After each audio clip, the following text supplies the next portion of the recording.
നമ്മളെ ഭരിക്കാൻ ആരും ഭർത്താവിനെന്നല്ല, ഈവൻ എൻ്റെ ഈ പ്രായത്തിൽ നമ്മൾ മാതാപിതാക്കളെ പോലും അനുവദിക്കില്ല നമ്മളെ ഭരിക്കാൻ. നമ്മൾ ഇൻഡിപെൻഡൻ്റ് ആയിട്ട് നിൽക്കുന്ന ഈ ഒരു സമയത്ത് ഒരിക്കലും ആരെയും നമ്മൾ ഭരിക്കാൻ അനുവദിക്കത്തില്ല. ചിലപ്പം ഭർത്താവ് കൂടുതൽ പവർഫുൾ ആയിരിക്കും ചില കാര്യങ്ങളിൽ, ചില കാര്യങ്ങളിൽ ഭാര്യ കൂടുതൽ പവർഫുൾ ആയിരിക്കും. അപ്പം അങ്ങനെ തന്നെയാണ് ഞാൻ കാണുന്നത്. എപ്പോഴും അങ്ങനെ ഒരേപോലെ നിൽക്കാനും പറ്റില്ല.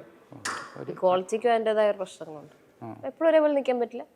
ചില കാര്യങ്ങളിൽ ഞാൻ മുകളിൽ നിൽക്കും, ചില കാര്യങ്ങളിൽ എൻ്റെ ഭർത്താവ് മുകളിൽ നിൽക്കും. അപ്പം അത് ഓക്കെയാണ്. പക്ഷെ നമ്മളൊരു പരസ്പരം അണ്ടർസ്റ്റാൻഡിങ്ങിൽ അങ്ങ് പോയാൽ മതി. നമ്മൾ എന്ത് ജോലി ചെയ്യുകയാണെങ്കിലും, ഇപ്പം ഞാൻ വീട്ടിൽ നിൽക്കാനാണ് തീരുമാനിക്കുന്നതെങ്കിൽ, ജോലി ചെയ്യുന്നില്ല, കരിയർ വിട്ട് കുടുംബത്തെ നോക്കാൻ തീരുമാനിക്കുന്ന ഒരു സമയത്താണെങ്കിലും അതിനെ വാല്യൂ ചെയ്യുക.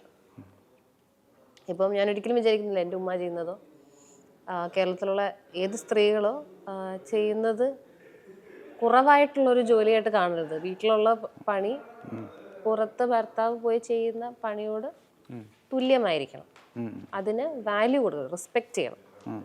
റെസ്പെക്റ്റ് ചെയ്യുന്ന ഇവർ ചെയ്യുന്നതൊക്കെ റെസ്പെക്റ്റ് ചെയ്യുന്നുണ്ടെങ്കിൽ വീട്ടിൽ ഇരുന്ന് പിള്ളേരെയും ഭർത്താവിനെയും നോക്കുന്നതിൽ കുഴപ്പമില്ല എന്ന് വിചാരിക്കുന്ന ഒരാളാണ് ഞാൻ. എല്ലാവർക്കും ഫിനാൻഷ്യൽ ഇൻഡിപെൻഡൻസ് വേണം. വീട്ടിൽ ഇരിക്കുന്ന ഒരു സാഹചര്യം വരുമ്പോൾ എന്ന് വെച്ചാൽ ഉറപ്പായിട്ടും മറ്റൊരാളെ ഡിപ്പെൻഡ് ചെയ്യേണ്ടി വരും. അത് എപ്പോഴും അത് തന്നെയാണ് നല്ലത്.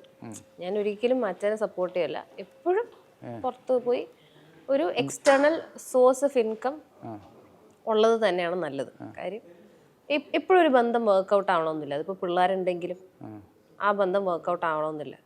വർക്കൗട്ട് ആവുന്നില്ല എന്ന് മനസ്സിലാവുന്ന ഒരു പോയിന്റിൽ നമുക്ക് അതിൽ നിന്ന് പോകണമെങ്കിൽ, അതിൽ നിന്ന് വിട്ടു മാറണമെങ്കിൽ, ഒരു രീതിയിലും പറ്റുന്നില്ല എന്നുള്ള സാഹചര്യത്തിൽ അതിൽ നിന്ന് വിട്ടു മാറണമെന്നുണ്ടെങ്കിൽ ഉറപ്പായിട്ട് എന്ത് ചെയ്യണം?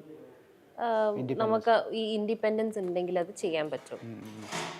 അതാണ് അതൊരു ആത്മധൈര്യം കൂടിയാണ്. അതൊരു ആത്മധൈര്യം കൂടിയാണ്. അപ്പം അത് എന്തായാലും സ്ത്രീകൾ അത് വീട്ടിൽ ഇരിക്കാനാണ് വിചാരിക്കുന്നതെങ്കിലും ഒരു എക്സ്റ്റേണൽ സോഴ്സ് ഓഫ് ഇൻകം എപ്പോഴും മനസ്സിലുണ്ട്. ഈ ആളുകൾ പോലും എക്സ്റ്റേണൽ സോഴ്സ് വേണം.